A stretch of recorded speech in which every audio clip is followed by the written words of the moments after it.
Baik. Bismillahirrahmanirrahim. Alhamdulillah wassalatu wassalamu ala Rasulillah. Asyhadu an la ilaha illallah wa asyhadu anna Muhammadan abduhu wa rasuluh.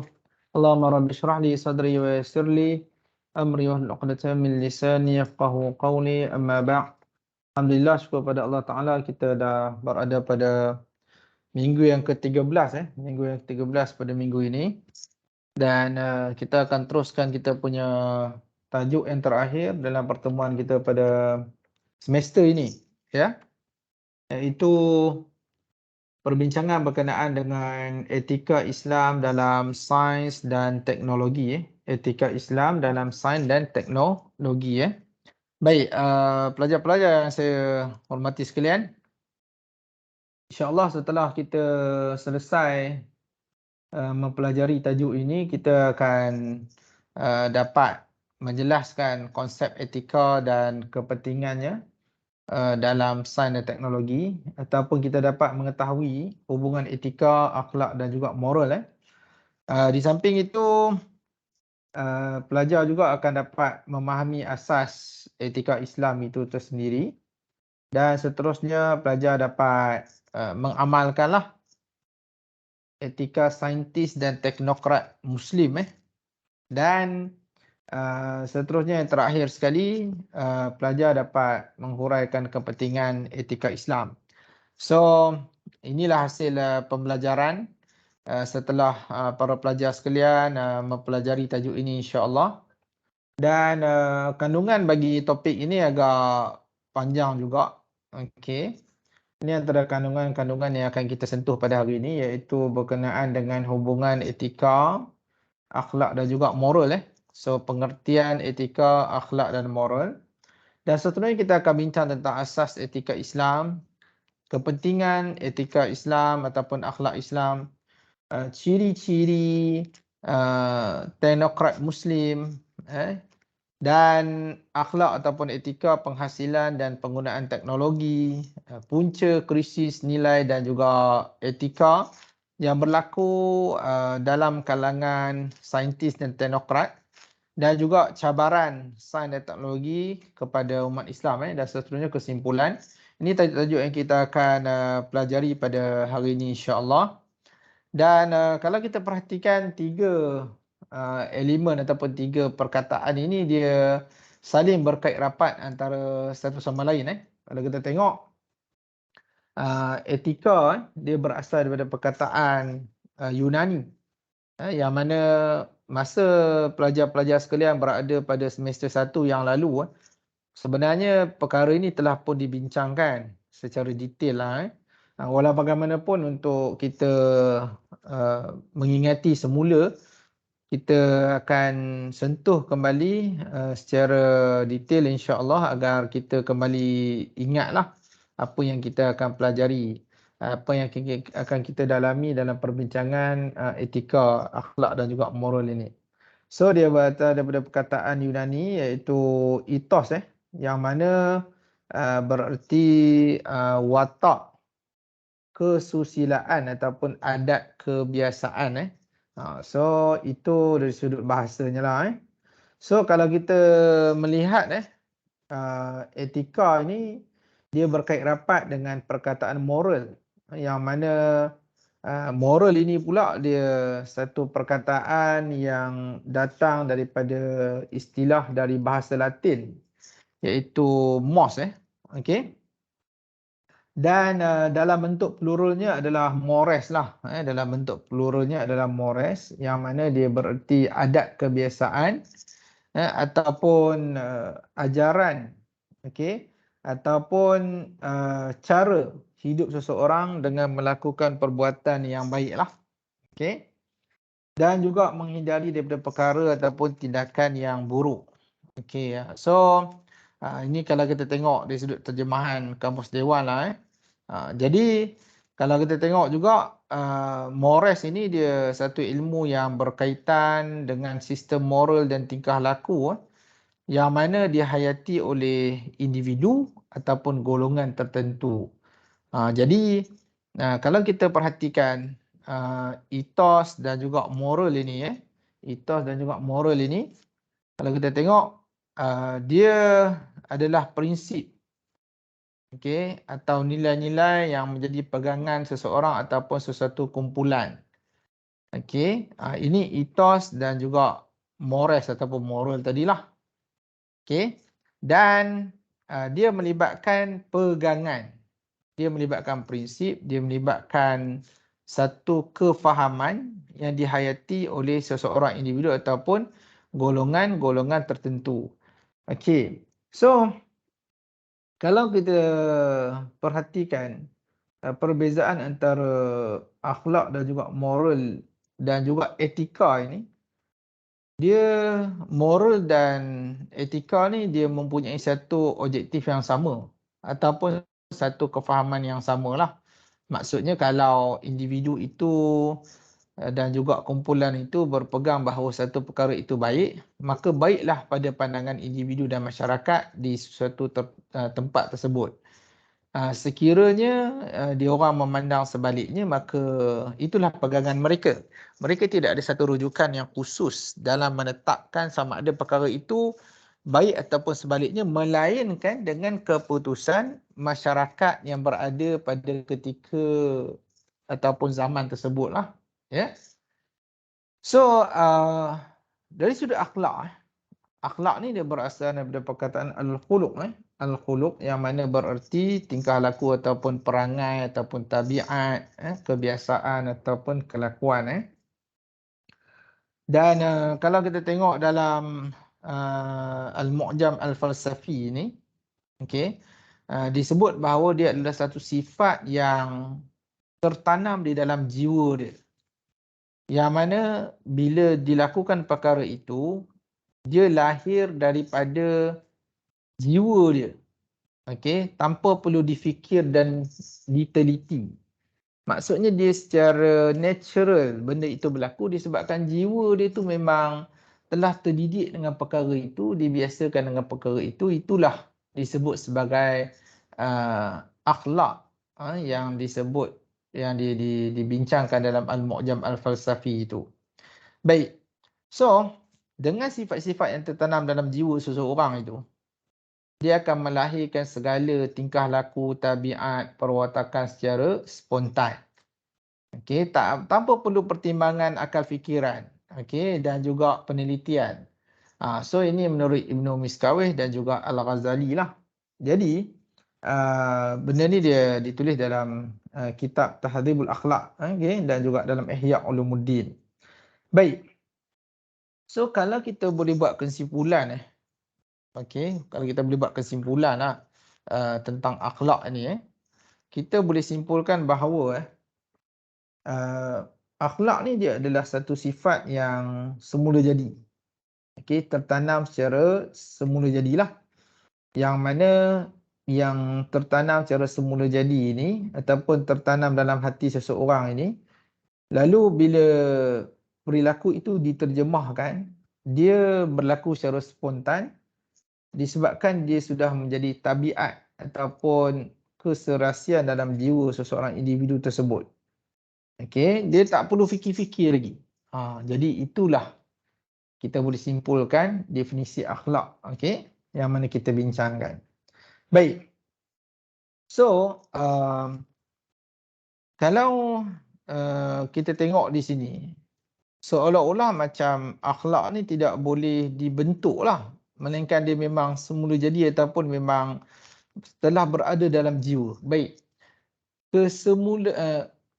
Yang terbentuk dalam jiwa ni dia sebenarnya berasaskan daripada ilmu juga. Okey. Apabila dia dididik oleh family dia sejak daripada sebelum lahir kan, sehinggalah dia telah lahir ke dunia dan sehingga dia membesar. Okey. So kenapa ustaz sebut sebelum lahir ni? Baik. Sebab tu dalam proses pemilihan bakal suami ataupun bakal isteri, seseorang itu dia perlu meneliti bakal calon untuk dia pilih sama ada suami ataupun isteri ni. Sebab tu dalam hadis Nabi bila kita nak berkahwin tu kan, yang pertama sekali dia mesti beragama lah. Okey. Yang kedua dia tengok keturunan, yang ketiga dia tengok dari sudut kecantikan, Okey, yang keempat sudut harta, dan Nabi ulang sekali lagi, fasfah bidiniha, maknanya agama itulah yang paling utama sebenarnya dalam ketiga-tiga perkara yang lain itu.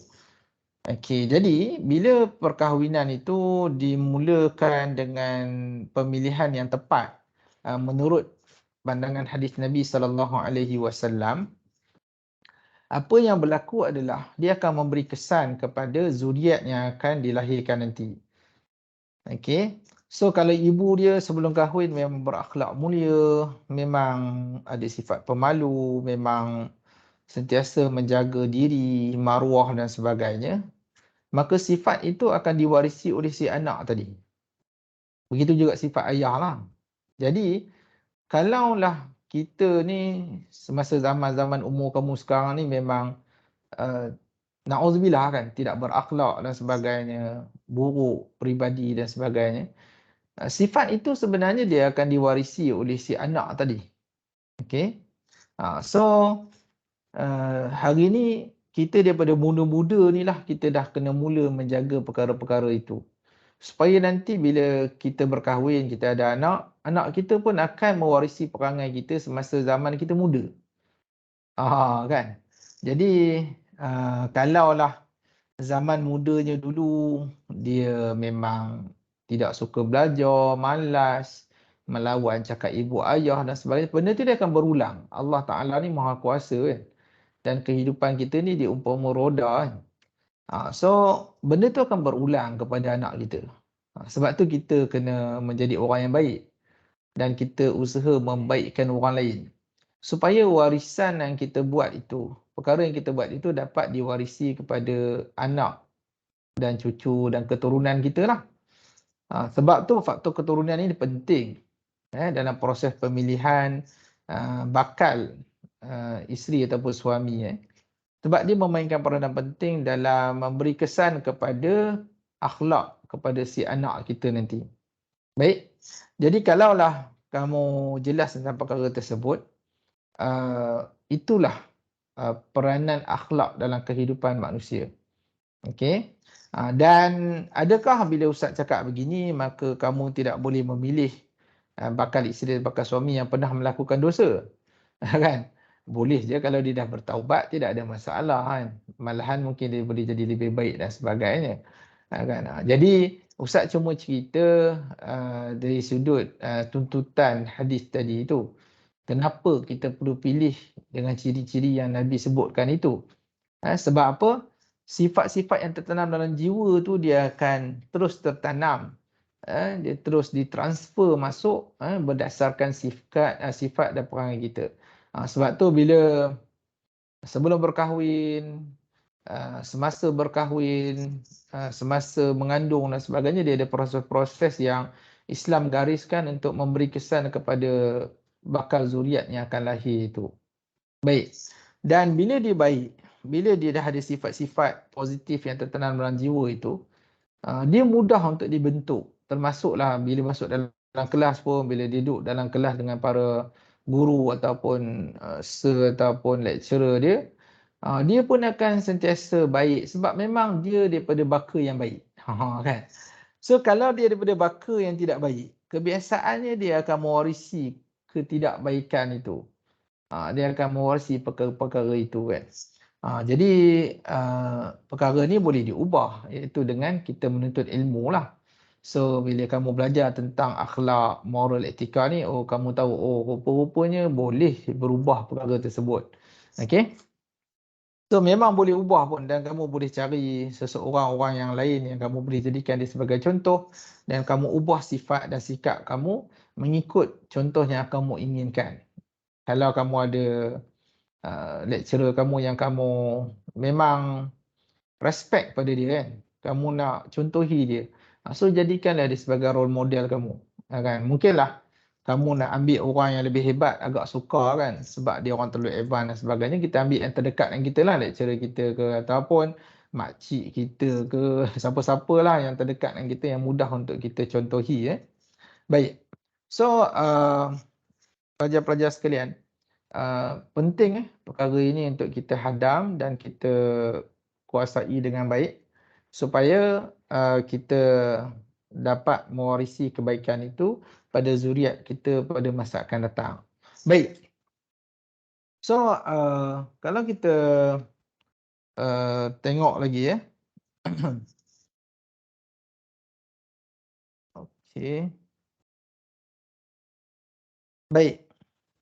Uh, Sebenarnya bila kita bincang tentang akhlak, etika dan moral ni, dia memang satu perbincangan yang sentiasa berlegar dalam setiap zaman dan masa lah. Okey. Macam baru-baru ni bila Perdana Menteri kita yang ke-10 kan, Datuk Seri Anwar Ibrahim, dia banyak menekankan tentang pembudayaan membaca dan sebagainya, pembudayaan ilmu. Ini semua dia cuba nak bawa masyarakat Malaysia ini kembali kepada masyarakat yang kembali bertamadun. Adakah selama ni tak bertamadun, Ustaz? Bertamadun. Cumanya dia nak tekan dan kembalikan kesedaran itu semula. Sebab hari ini kita banyak cenderung kepada AI kan, Artificial Intelligence. Kita banyak cenderung kepada media sosial. Kita banyak cenderung kepada perkara-perkara itu sehingga menghakis minat membaca dalam kalangan kita. Ustaz, saya baca. Yalah, kadang-kadang baca dalam media sosial ni dia berbeza. Kadang-kadang kita baca tajuk saja lalu kita membuat conclusion kan. So, budaya ini adalah satu budaya yang tidak sihat lah. Memandangkan dia boleh memberi kesan negatif kepada masyarakat sekeliling. Baik. So, kalau kita tengok secara umumnya ketiga istilah ni dia berkaitan dengan perangai, tabiat, sikap, tingkah laku. Jadi tiga perkara ni dia tak lari daripada perkara tersebutlah. Dan perlakuan yang berada dalam diri kita termasuklah saya sendiri ni, jadi dia diberi ukuran. Okey, diberi ukuran. Baik ke buruk. Jadi bila kita bincang tentang tiga perkataan tersebut, dia tidak boleh larilah. Okey, setiap perlakuan itu akan dinilai baik ataupun buruk. Dan walau bagaimanapun, persoalannya adalah apakah standard, standard piawaian dalam menentukan satu perbuatan itu baik atau buruk, jahat ataupun tidak. Jadi apa piawaian dia kan? So kita tengok. So kalau etika dan moral ni, so dia meletakkan standard satu perkara itu baik ataupun buruk. Okey, dia melalui teori manusia pada ketika itu. Okey. So kalaulah etika ni, teori semua masyarakat berpegang bahawa semua itu baik, maka baiklah dia. Okey. Dan kadang-kadang perkara tu dia dari sudut akalnya dia boleh jadi negatif kan, tetapi perkara itu tidak berlaku kan. Baik. So kalau kita tengok moral, dia bersifat praktikal. Nilai yang ditentukan baik atau tidak boleh tidak oleh etika disebut moral yang baik ataupun sebaliknya. Baik, ini secara bahasa lah kita nak bahaskan ya. Walau bagaimanapun standard ataupun piawaian yang dilakukan itu dia berasaskan kepada logik fikiran manusia. Okey, logik fikiran manusia pada ketika itu. Itu adalah etika ataupun moral lah. Okey. So, dia berbezalah dengan akhlak itu sendiri. Sebab akhlak ini dia tidak berubah-ubah. Okey, dia mutlak dan juga tetap. Okey. Manakala skop akhlak ni dia lebih meluas. Tapi etika dan moral ni dia terhad kepada sesuatu aspek sahaja. Okay. So nanti kita akan perhatikan satu persatu insya-Allah. So kalau kita tengok akhlak, dia datang daripada wahyu Allah Subhanahu wa taala. So bila ditanya kepada Sayyidatina Aisyah radhiyallahu anha tentang akhlak Nabi, maka dinyatakan kana khuluquhul Quran. Adalah akhlak Nabi itu adalah Al-Quran. So kalau kita baca Al-Quran, kita menemui banyak teguran, nasihat yang dinyatakan dalam Al-Quranul Karim. Okey. Contohnya, rendahkanlah suaramu. kan, wala tusa'ir qaddaka linnas wala tamshi fil ardi maraha. Janganlah kamu berjalan di atas muka bumi ini dengan sombong. Okey. Jadi hendaklah rendahkan suara ketika mana kamu berdoa kepada Allah Subhanahu Wa Taala. Okey. Antara yang lain adalah jadilah orang-orang yang sabar sebagai contoh kan. Baik. Dalam Quran sebut fasabrun jamil, sabar itu dia adalah satu benda yang indah. Okey. Ini semua adalah akhlak Nabi sallallahu alaihi wasallam. Okey, bagaimana Nabi menterjemahkan akhlak itu dalam kehidupan baginda sallallahu alaihi wasallam dinyatakan dalam Al-Quranul Karim dan juga hadis Nabi sallallahu alaihi wasallam. Dan dia bersifat mutlak dan tetap di sini bererti kalau dulu laki dan perempuan ini dia memang perlu dihalalkan hubungan melalui jalan perkahwinan. Okey. So, bagaimana sebelum zaman Nabi Muhammad sallallahu alaihi wasallam, adakah telah wujud perkara itu? Ya, telah wujud. Nabi Muhammad dia mempunyai jalur keturunan yang mana jalur keturunan baginda Nabi sallallahu alaihi wasallam jalur keturunan yang bersih dan suci daripada penzinaan. Okey. So maknanya ayah Nabi Abdullah dan juga Aminah tersebut melalui proses perkahwinan. Cuma perkahwinan itu tidaklah sama seperti perkahwinan selepas syariat Islam itu. Okey. Walau bagaimanapun dia tetap berkahwin. Okey. Itulah yang menjamin keturunan Nabi sallallahu alaihi wasallam. Ya. Dan setelah datangnya Islam itu, maka aspek keturunan ini tetap ditekankan proses penjagaannya sehingga dinyatakan dalam maqasid syariah dan sebagainya, iaitu menjaga keturunan kan. So dia tetap, datang zaman Nabi pun tetap, datang selepas zaman Nabi pun tetap juga dalam proses penjagaan keturunan itu. Ini antara contoh saya berikanlah ya. Tetapi dalam pandangan barat yang berpegang kepada etika dan moral, mereka berpandangan bahawa tidak ada masalah sekiranya masyarakat bersetuju untuk berlakunya lesbian, gay, okey, perkahwinan sesama jenis, kerana itu adalah hak masing-masing. Ini pandangan mereka. Okey, ini pandangan mereka. Sebab apa mereka berpandangan sedemikian? Sebabnya ramai masyarakat tidak membantah perbuatan itu. Jadi secara logiknya mereka menganggap bahawa perkara itu boleh dan diharuskan. Hakikatnya Islam tidak begitu. Okey. Dia mengharamkan perbuatan kaum Nabi Lut alaihi salam, maka dia berkekalan sehingga ke zaman kita kini. Okey. So inilah yang kita perlu fahami ya. Kita nak berpegang kepada akhlak ataupun moral dan juga etika. Walau bagaimana penggunaan bila kita kata akhlak ataupun etika Islam itu diharuskan. Okey, sebab dia kembali kepada bila kita bincang etika moral Islam ni, kita cenderung kepada akhlak lah. Cuma kadang-kadang ada orang tak nak pakai perkataan akhlak, dia menggunakan etika dan moral. Tapi kita sebagai seorang Muslim, kita tetap berpegang bahawa semua itu kembali kepada akhlak. Okay, sebab akhlak dia bersifat tetap, dia ada rujukan yang khusus yang tidak berubah-ubah. Okey. Baik. So, kalau kita perhatikan juga skop akhlak ini dia luas. Okey, dia berbezalah dengan Dia berbezalah dengan moral dan etika ni. Dia lebih kepada terhad kepada manusia sahaja contohnya kan. Baik. So kalau kita tengok akhlak, dia lebih luas, iaitu dia ada akhlak dengan Allah Subhanahu Wa Taala. Okey, dia ada akhlak dengan manusia dan akhlak dengan alam. Alam ni termasuklah flora dan fauna lah. Baik.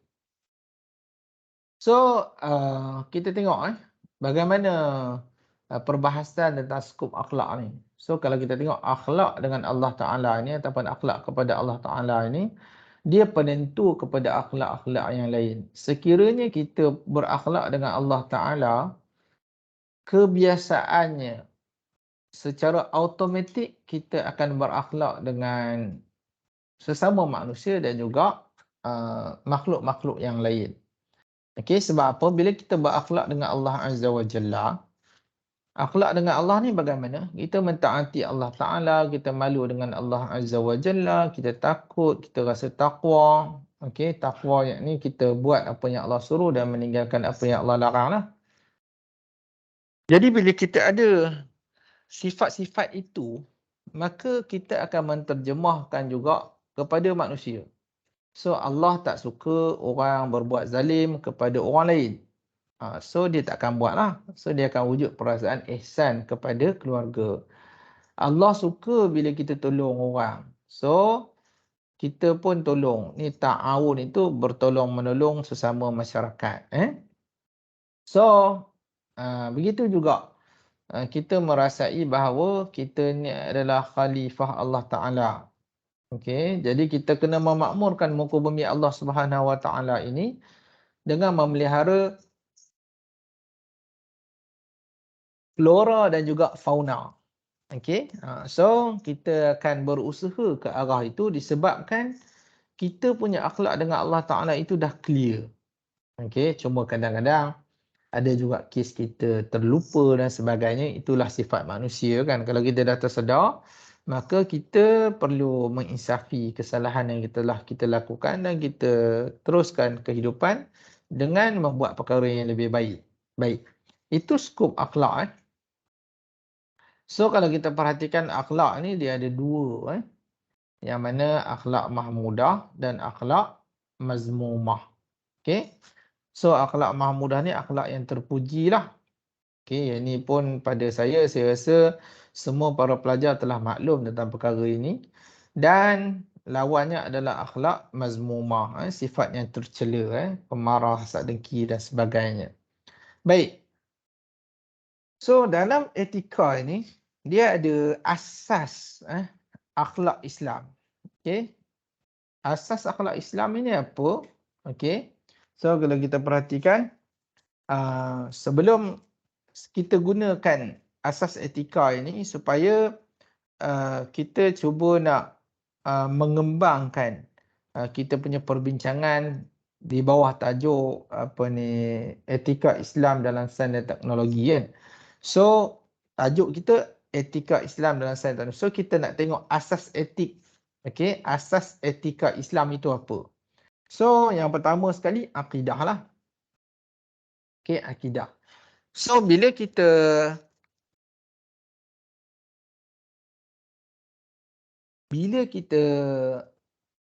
mempunyai akidah yang clear, kebiasaannya kita akan terpimpin untuk menjadi orang yang baik. Sebab apa? Tuntutan akidah adalah akhlak yang baik. Tuntutan akidah adalah mengamalkan syariah Islam itu. Jadi kalau kita faham tuntutan akidah itu, maka kita akan mudah mengamalkan akhlak yang baik ini. Sebab ada juga orang yang duk belajar akidah tapi dia tidak ada akhlak. Kesimpulannya apa? Dia tak faham tuntutan akidah tu. Dia hanya faham teoretikal tapi dia tak praktikkan tuntutan akidah itu apa. Ya? Baik. So syariah adalah peraturan ketetapan hukum berdasarkan kepada Quran dan juga sunnah Nabi sallallahu alaihi wasallam. Dan yang terakhir adalah akhlak itu sendiri sebagai asas kepada etika Islam. Baik, kalau kita tidak memahami akhlak, tuntutan, sifat dan sebagainya, maka kita tidak boleh menterjemahkan akhlak itu dalam kehidupan seharian kita.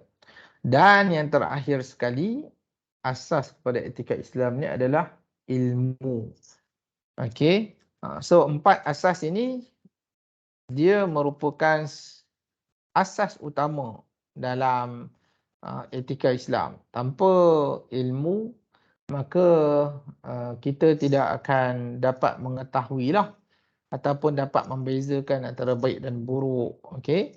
Malahan hari ini banyak perkara-perkara dalam media sosial yang kita tidak dapat nak kenal pasti sama ada dia baik ke ataupun buruk. Sebab hari ini dicampur adukkan dengan perbahasan hak asasi. Okey. Baik. So itulah sedikit asas etika Islam. yang mana saya boleh huraikan kepada para pelajar sekalian. Okey.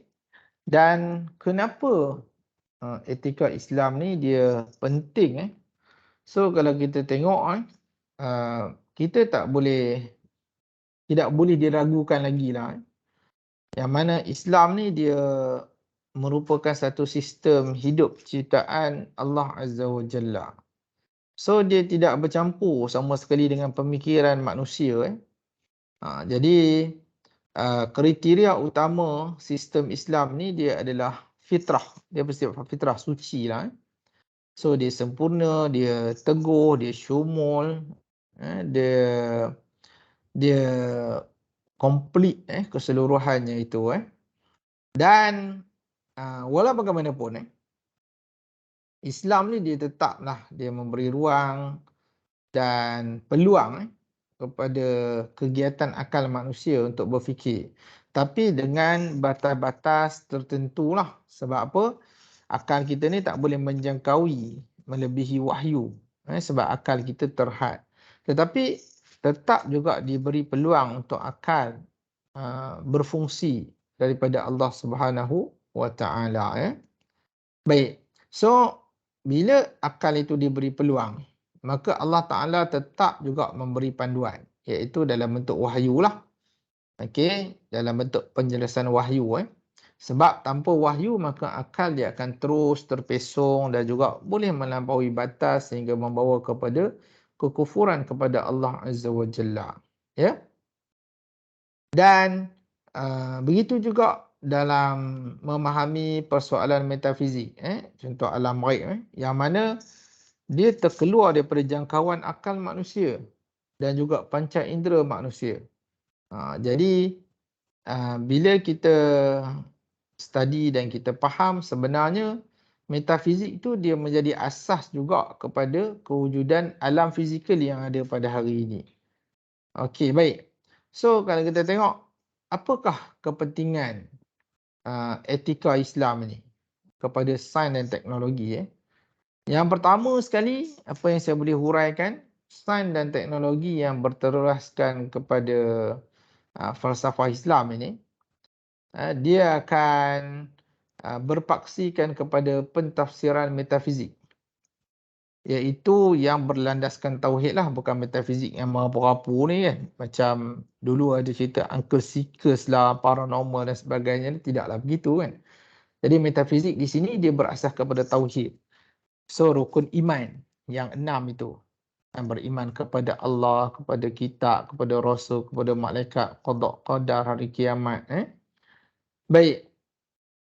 Jadi bila kita punya sains itu berteraskan kepada etika Islam ataupun falsafah Islam itu, dia akan ada sifat-sifat kerohanian yang tersendiri, yang mana dia akan dikembangkan ataupun dikembangkan oleh para sarjana Islam. So inilah penting untuk kita supaya kita punya pencerahan bila kita mengkaji sains itu, kita ada elemen kerohanian yang tidak kita tinggalkan, elemen metafizik yang tidak kita kesampingkan dia. Baik.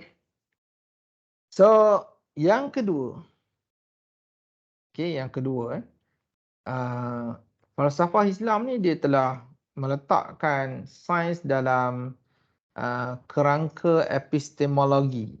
Okey, iaitu teori ilmu lah. Epistemologi ni maksudnya teori ilmu yang betul. Saksama dan juga sah. Umpamanya kalau kita tengok bila kita lihat dari aspek hierarki ilmu, bahawa ilmu syariah dia adalah ilmu fardu ain, dan sains dalam pelbagai bidang ini adalah ilmu fardu kifayah. So kita kena berada dalam teori ilmu yang betul lah. Bukan kita mendahului sains itu daripada wahyu ataupun daripada syariah. Tapi kita kena dahulukan syariah, baru sains. Sebab tu bila sebarang kajian dan penemuan yang nak kita lakukan, kita mestilah terlebih dahulu merujuk kepada syariah.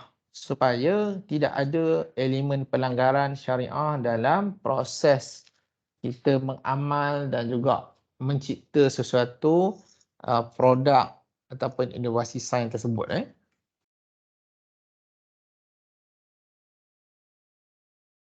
Di situlah disebut bahawa kita mensejajarkan sains dengan syariah. Sains dengan syariah. Baik. So kita akan check and balance. Setiap kegiatan sains ni dia perlu dipertimbangkan dengan hukum hakam dan juga etika-etika yang terdapat dalam syariah. Dan yang keempat, falsafah dan etika Islam ni telah mengalurkan sains yang dapat direalisasikan demi kepentingan ummah. So sebenarnya Islam ni dia telah mengalurkan, maksudnya dia telah memberi satu ruang, satu ruang yang mana dia boleh direalisasikan untuk kepentingan ummah. Dan yang kelima, etika ni dia satu bidang falsafah yang membincangkan tentang tingkah laku manusia dari aspek zahiriyah dan batiniah lah. Ataupun lahiriah ataupun dan batiniah.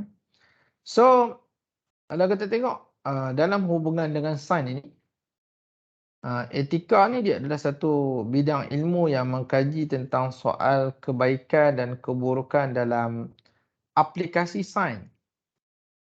Serta berhubung dengan tata cara untuk mempraktiskan kebaikan dan juga menolak keburukan dalam amalan dan penggunaan sains dan teknologi.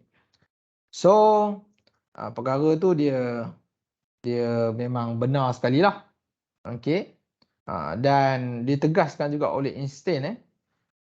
So Einstein kata sains tanpa filosofi adalah buta. Dan filosofi tanpa sains adalah kosong. So perkara-perkara filosofi ni so dia melibatkan etika lah.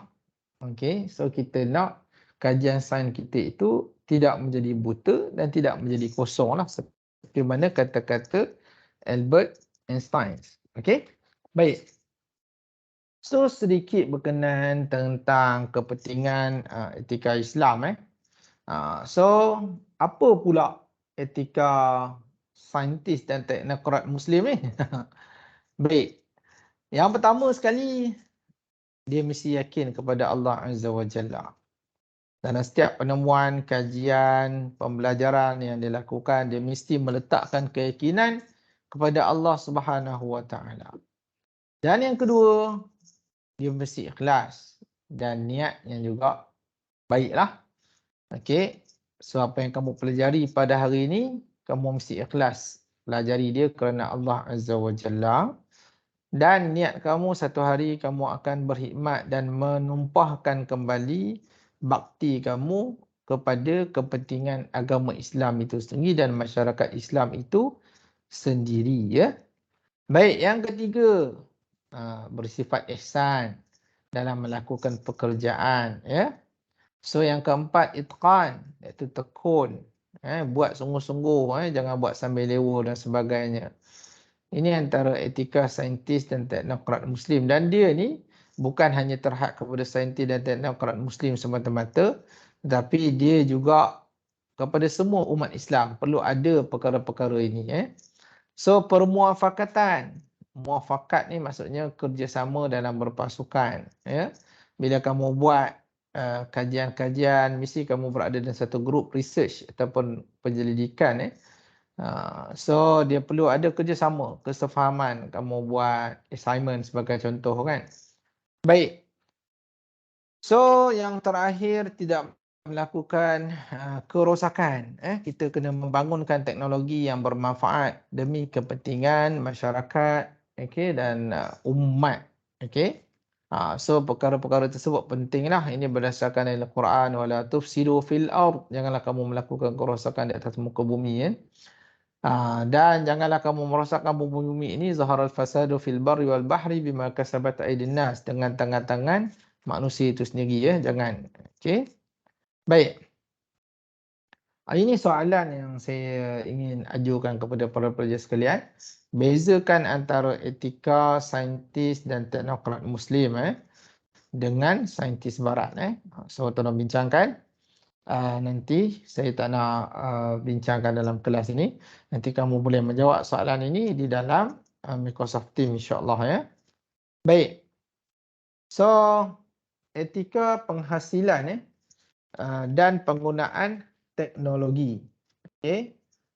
Etika penghasilan dan penggunaan teknologi. Perkara ini penting. Perkara ini penting. Sebab apa? Kalau kita tidak ada etika dalam penghasilan sesuatu produk ataupun teknologi ini, maka dia akan memberi kesan yang amat buruk lah. Baik. Yang pertama sekali, penghasilan teknologi mestilah tidak merosakkan. Tidak merosakkan ni termasuklah tiga-tiga elemen tadilah. Yang pertama, akidah. Yang kedua, tidak merosakkan alam ini. Okay, dan tidak merosakkan manusia lah. So, mesti kita kena faham benda tu terlebih dahulu bila kita melakukan satu penghasilan teknologi. Okay. So, hasil tu kita tidak merosakkan. Penggunaan satu lagi. Mungkin hasil dia tidak mengganggu apa-apa bila kita menghasilkan teknologi tersebut. Tapi setelah digunakan, rupa-rupanya dia memberi kesan buruk. So, dalam perkara ini, dia akan menyebabkan berlakunya kerosakan. Dan dilarang dalam agama dalam perkara ini ya. Dan seterusnya, teknologi mesra alam. Okay, teknologi yang bersifat mesra alam. So, kita hari ni kereta dah banyak kereta elektrik kan, EV kan. So, bila EV banyak, sebenarnya dia mencegah daripada berlakunya kerosakan alam lah. Okay. Hari ni ada cashless. Okay, hari ni dia ada larangan penggunaan plastik sebagai contoh. Itu antara teknologi mesra alam yang perlu dilakukan oleh saintis dan teknokrat Muslim pada hari ini. Okey. So, begitu juga tentang isu banjir dan sebagainya.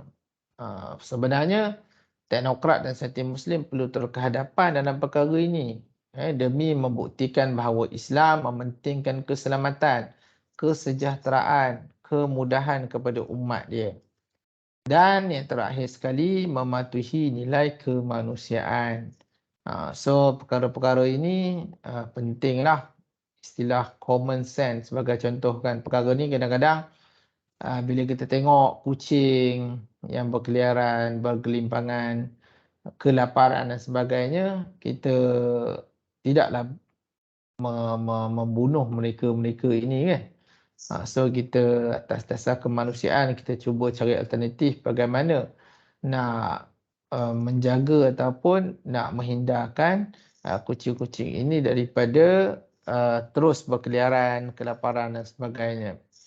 Okey, itu antara contoh yang saya boleh sertakan kepada kamu dalam membahas tentang etika penghasilan dan penggunaan teknologi. Dulu ada satu isu tentang penciptaan nuklear kan. So, tentang penggunaan boksit di Pahang seingat saya. Okey, di Kuantan. Okey. Sekarang ni ada pula satu lagi PrEP.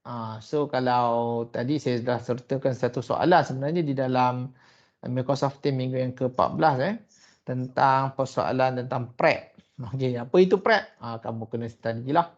Okey, dan ada soalan juga yang saya telah berikan dalam perbahasan PrEP itu. So, kamu tolong jawab. Nanti dalam soalan itu saya minta untuk kamu bahas dari sudut maqasid syariah Dan juga kamu perlu sertakan kaedah-kaedah fiqh yang bersesuaian untuk dibawa masuk dalam perbahasan prep itu. Okey, contohnya kalau apa ni, kita boleh guna kaedah al-umuru bimaqasidiha, apakah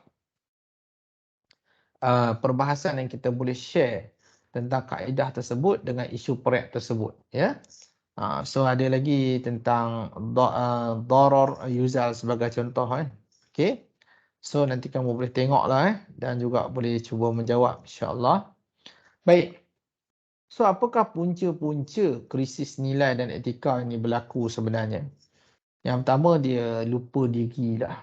Bila dia sampai satu tahap mungkin orang lain dah mengiktiraf dia, so dia hilang ingatan diri dia sebagai seorang hamba Allah Ta'ala dan juga sebagai khalifah. So dia tidak memahami objektif apa yang ingin dicapai. Itu pun masalah juga, sebab tu penting setiap satu perkara itu, kalau kita buat kertas kerja sebagai contoh, kita akan letak objektif ataupun tujuan.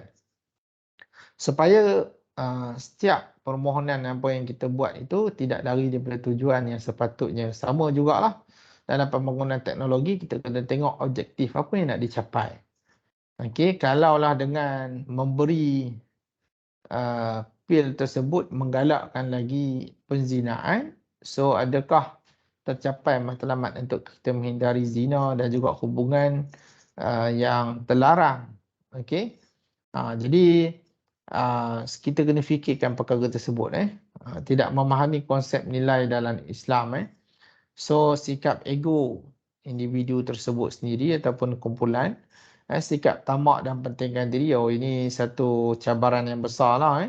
Sebab Ustaz ada berbincang dan juga dapat info daripada pekerja-pekerja dalam bidang surveyor sebagai contoh kan. Bila nak bina satu stesen minyak, dia perlu kena jumpa surveyor dulu.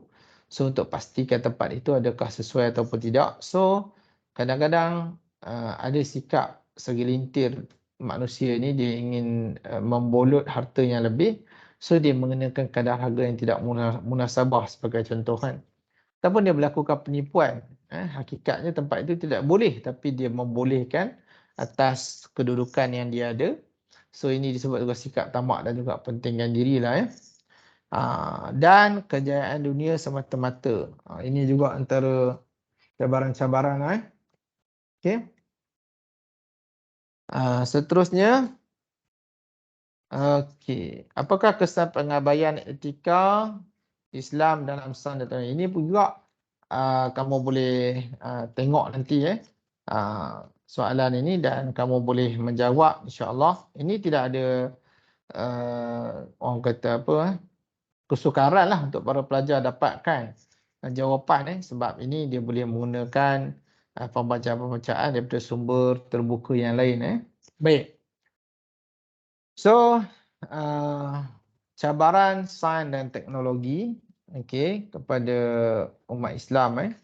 So ini antara, kalau kita perhatikan, bila sains moden yang tidak bertunjangkan agama ini, dia akan memberi kesan terhadap alam, pemikiran manusia dan juga sistem sosial itu sendiri. So kalau kita perhatikan tentang pencemaran alam sekitar sebagai contoh.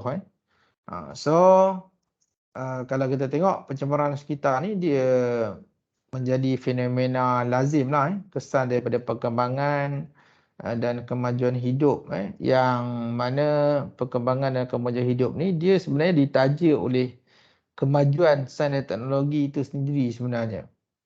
Okey. So kalau kita perhatikan hari ini, kumbahan kimia yang mencemarkan air sebagai contoh. Okey, penggunaan bahan kimia sebagai baja dan juga racun. Kalau kamu pergi ke Kemaran Helen sebagai contoh, banyak orang kata apa, keindahan keindahan alam tu telah tercemar dengan sebab penggunaan baja yang merosakkan alam itu sendiri. Memanglah dia orang bagi baja tu untuk meningkatkan produktiviti tanaman-tanaman yang berada di sana, tetapi dalam masa yang sama dia memberi kesan yang buruk. So perkara-perkara ini semua dia merupakan cabaran sains dan teknologi kepada umat Islam khususnya, dan kepada masyarakat keseluruhannya secara amnya. So begitu juga tentang pemikiran manusia, falsafah yang selama ni dipegang, prinsip yang dipegang selama ni terkubur dengan sebab bila dengan kedudukan yang dia ada, dia boleh dikaburi dengan pendapatan yang hebat dan sebagainya lah. So kesan terhadap sistem sosial, dia akan memberi kesan lah terhadap sistem sosial kan. So hari ni bila teknologi plastik surgery, pertukaran gender dan sebagainya, so itu semua kesan-kesan terhadap sistem sosial yang memberi kesan yang besar lah kepada umat Islam khususnya. Baik. So kalau kita tengok pencemaran udara akibat pembuangan sisa toksik haram. Sekarang ni pun masih lagi ada sekiranya berada di tempat perindustrian. Kadang-kadang ada kawasan perumahan yang berdekatan dengan tempat perindustrian. So dia memberi kesan kepada masyarakat sekeliling pada ketika itu.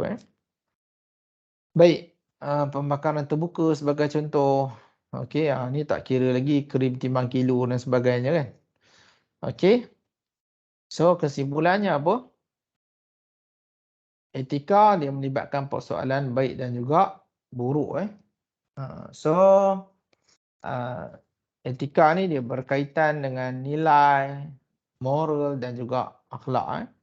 So kesan pelanggaran etika ni dia boleh menyebabkan berlakunya kerosakan dan kemusnahan. Baik, itu saja setakat ini para pelajar sekalian. So ada 2 soalan dalam kelas ini dan juga dalam slide yang telah saya bentangkan, dan juga satu soalan yang saya sertakan di dalam Microsoft Teams. Kenapa kamu kena jawab? Sebab nanti dalam peperiksaan penilaian akhir nanti kemungkinan besar soalan-soalan bentuk begitulah yang akan keluar, dan sekurang-kurangnya bila kamu menjawab, kamu telah mendapat satu pengalaman insya-Allah. Baik, saya juga telah sertakan soalan dan disertakan dengan markah sebagai contoh. Pendahuluan 0.5, isi dan huraian itu 9 markah contohnya, dan juga penutup 0.5 markah. Jadi total 10. So bagaimana teknik kamu nak jawab? Kamu mesti meletakkan pendahuluan lah bila kamu nak menjawab soalan tersebut. Di samping itu juga, bila kamu menjawab untuk mendapatkan 9 markah itu, kamu kena ingat 3 markah mewakili fakta, huraian dan juga contoh. Jadi berikanlah contoh-contoh dan fakta yang tepat supaya pembahagian markah itu mudah diberikan kepada para pelajar sekalian. Baik, itu sahaja setakat ini. Wallahu ta'ala a'lam. Okey.